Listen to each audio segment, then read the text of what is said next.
Welcome to Spotlight Murder by Skoob, and I am your host, Kieran Caldwell. Let's dive in. December 14th, 2025. A Sunday afternoon in Brentwood, one of Los Angeles' most exclusive neighborhoods. A massage therapist presses the buzzer at a gated estate, waiting for a response that will never come. Across the street, a 28-year-old woman named Romy receives a call that will shatter her world forever. Within minutes, she'll make a discovery so horrific that it will send shockwaves through Hollywood and beyond. The man lying dead in that master bedroom isn't just her father. He's Rob Reiner, one of the most beloved directors in American cinema. And the person accused of killing him? Her own brother. This is the story of how a family's private nightmare became a public tragedy. A story about fame, mental illness, addiction, and a father who once said, "I can direct a film, but I cannot direct my child's life." That sentence would become prophetic in the worst possible way. To understand the magnitude of what happened, you need to understand who Rob Reiner was. Born March 6, 1947, in the Bronx, New York, Rob came from entertainment royalty. His father was Carl Reiner, the legendary comedian and creator of The Dick Van Dyke Show. His mother, Estelle, was an actress and singer. Show business wasn't just the family business, it was in his DNA. Rob's breakthrough came in the 1970s when he played Michael Meathead Stivic on All in the Family, the groundbreaking sitcom that tackled racism, sexism, and social issues with unprecedented boldness. His character was smart, liberal, and constantly clashing with his conservative father-in-law, Archie Bunker. The role earned him 2 Emmy Awards and made him a household name, but acting was just the beginning. When Rob moved behind the camera, something magical happened. Starting with This Is Spinal Tap in 1984, he directed a string of films that defined a generation.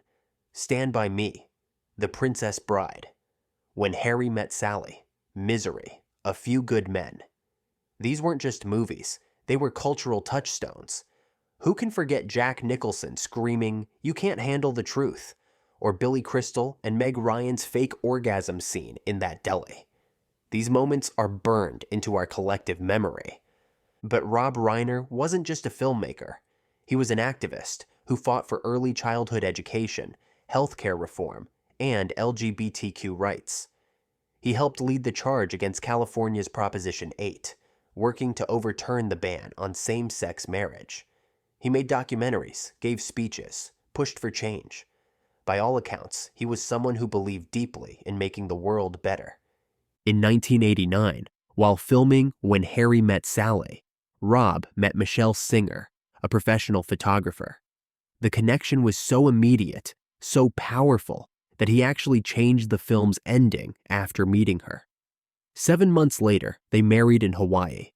Together, they had 3 children, Jake, Nick, and Romy. Michele wasn't just Rob's wife. She was his partner in activism, his creative collaborator, his inspiration. Friends described them as a dynamic, unselfish, inspiring force. They had been married for 36 years when they died together in their bedroom. Saturday night, December 13th, 2025. Conan O'Brien is hosting his annual holiday party, and Hollywood's elite are gathered to celebrate. Rob and Michele Reiner are there, along with their 32-year-old son, Nick. It should be a festive evening filled with laughter and champagne. Instead, it becomes the prologue to a nightmare. Multiple witnesses later report that Nick is acting strange from the moment he arrives. He's wandering around the room, interrupting conversations, asking people bizarre questions. Specifically, he keeps asking guests if they're actually famous, a question that makes everyone deeply uncomfortable at a party filled with A-listers. Then comes the moment that people can't stop talking about. Rob tries to introduce Nick to comedian Bill Hader. What should be a simple greeting turns into something else entirely. Nick reportedly starts firing off aggressive, bizarre questions at Hader. The awkwardness is palpable. Rob is embarrassed. More than that, he's clearly worried. Witnesses describe him trying to calm his son down, trying to manage the situation, but nothing works. The tension between father and son builds throughout the evening until it explodes into a loud public argument right in the middle of the party. People are staring. The festive atmosphere has evaporated. Finally, Rob and Michele make the decision to leave early. They walk out together, visibly distressed. Many of their closest friends are at that party: Billy Crystal, Martin Short, Larry David, Albert Brooks. None of them know it, but they're seeing Rob and Michele Reiner alive for the last time. What happens when the family returns home that night? What words are exchanged behind closed doors? We may never know the complete truth. But what we do know is that within hours, both Rob and Michele will be dead from multiple sharp force injuries inflicted by a knife. To understand what happened at that party, you have to understand the relationship between Rob and Nick, a relationship that had been fractured for years by addiction, mental illness, and a father's desperate helplessness. Nick Reiner was born in 1993 into extraordinary privilege. His grandfather was a comedy legend. His father was directing some of Hollywood's biggest hits: money, opportunity, connections. Nick had access to everything, except, as he later suggested, the freedom to be ordinary. The Reiner name came with expectations, spoken and unspoken. It came with pressure that made personal struggles feel smaller, harder to express. Nick himself admitted that he and his father weren't especially close when he was young. Rob loved him, certainly, but much of Rob's life was spent on film sets and in editing rooms. The affection existed, but the closeness didn't. Then came the addiction. Starting in his late teens, Nick began a cycle of rehabilitation and relapse that would define the next decade of his life. Just 2 weeks before his death, Rob revealed something devastating. Nick had been through rehab 17 times, and failed every single one. Imagine being Rob Reiner. You can direct Oscar-nominated films. You can make millions laugh and cry. You can launch careers and create iconic moments in cinema history. But you cannot save your own son. "I can direct a film," he said, "but I cannot direct my child's life." Friends say Rob carried profound guilt for years. What had he done wrong? What could he have done differently? He spoke openly in interviews about watching Nick cycle in and out of treatment, sometimes improving, sometimes falling back into darkness. Rob emphasized that addiction does not care who you are or what kind of family you come from. Fame and money offered no protection. The hardest lesson Rob ever learned was letting go. He realized that loving his son didn't always mean rescuing him. You can support someone and still say no, he explained. That boundary created tension. Nick sometimes felt judged, abandoned. Rob believed he was trying to save his son's life in the long run. In 2015, they decided to collaborate on a film called Being Charlie, drawn directly from Nick's experiences with rehab and relapse. It wasn't symbolic, it was brutally honest. Rob agreed to make it only after serious conversations about refusing to soften the story or create false inspiration. The process was raw and emotionally charged. They fought over scenes, over tone, over how much truth to tell. Nick described working with his father as difficult but necessary. It forced them to talk in ways they never had before. They could no longer hide from each other. The film made Nick confront how much fear his addiction had caused the family. But even after that collaboration, their relationship never became easy. Rob spoke cautiously about Nick's recovery, stressing it was never a straight line. You never declare victory over addiction or mental illness. Friends noticed how Rob could shift from pride in Nick's intelligence and creativity to fear about what might happen if treatment stopped. And then, in the weeks before his death, Nick was diagnosed with schizophrenia. He was placed on medication. The family was trying to manage yet another challenge, another layer of complexity in an already fragile situation. Nick later said his father could be intense and demanding, but also deeply loyal. Being seen honestly by his father, even at his worst, made him feel acknowledged rather than erased. That was the state of things when they walked into Conan O'Brien's holiday party that Saturday night. Sunday, December 14th, 2025, the morning after the party. While Los Angeles wakes up to another beautiful December day, the Reiner household in Brentwood is silent. Around midday, a massage therapist arrives at the estate for a scheduled appointment. She buzzes the security gate. No answer. She tries again. Still nothing. She attempts to contact Rob and Michele directly. No response. Something is wrong. The therapist reaches out to Romy Reiner, who lives just across the street from her parents. Romy, 28 years old, heads over with her roommate. She has her own access to the property. They enter the house. The home that had always been a sanctuary of warmth and creativity is eerily quiet. Romy walks through the rooms, her concern growing. She reaches the master bedroom. What she sees will haunt her forever. Her father, Rob Reiner, is lying there with multiple sharp force injuries. The legendary director who brought us The Princess Bride and Stand By Me has been brutally attacked. The shock is so overwhelming that Romy flees the house immediately, unable to process what she's seeing, unable to search for her mother. Her roommate makes the call to 911. The timestamp reads exactly 3:38 p.m. The roommate reports that a man is down and appears to be dead inside the home. At the same time, Romy reaches out to Billy Crystal, her father's lifelong best friend. Crystal and his wife rush to Brentwood immediately. When Los Angeles Fire Department paramedics and police arrive, they find Romy outside, traumatized. She had fled so quickly after seeing her father that she doesn't even know her mother is also dead. It's only when paramedics perform a full sweep of the house that they discover Michele Singer Reiner's body in the same area of the master suite. A paramedic has to tell Romy that her mother has also been killed. This staggered discovery adds another layer of trauma to an already impossible situation. Rob is pronounced dead at 3:45 p.m., Michele at 3:46 p.m.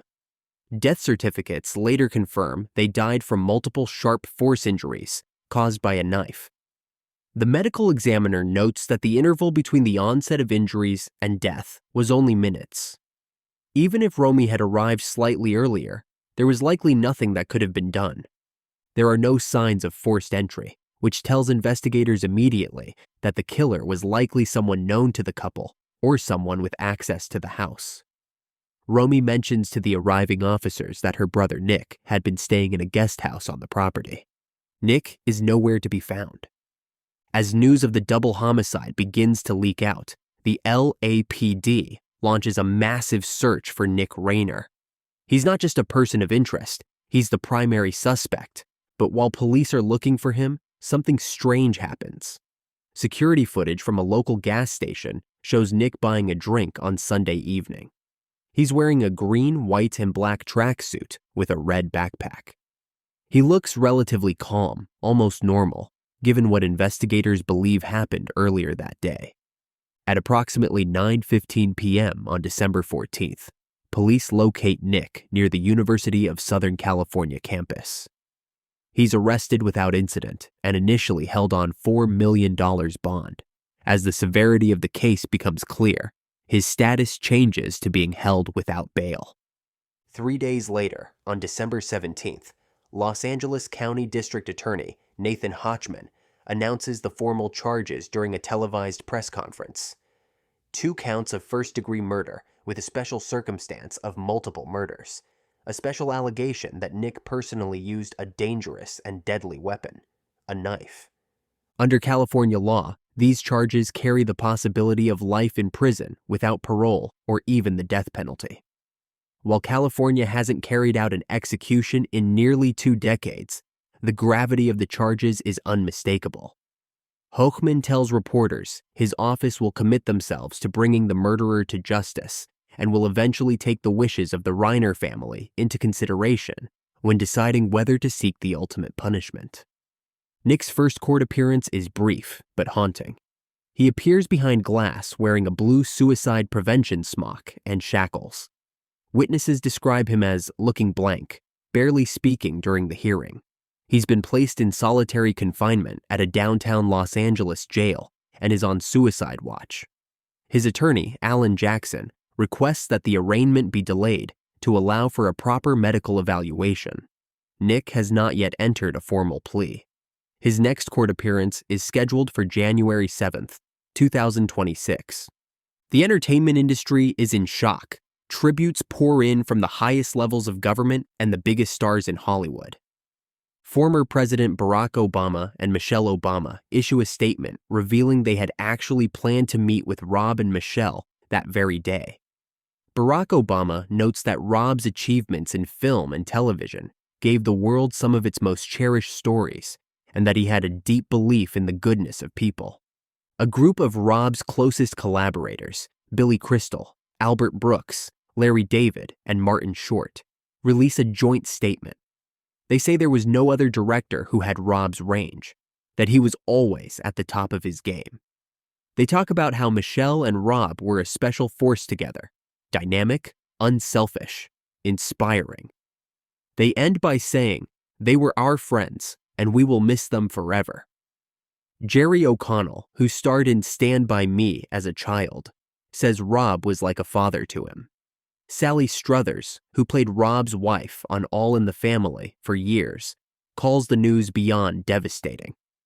California Governor Gavin Newsom speaks about Rob's boundless empathy and his work for children's rights.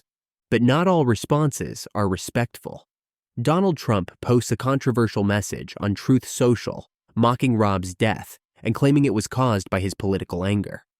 The post is met with immediate backlash from both sides of the political aisle, with many calling the comments disgusting and vile.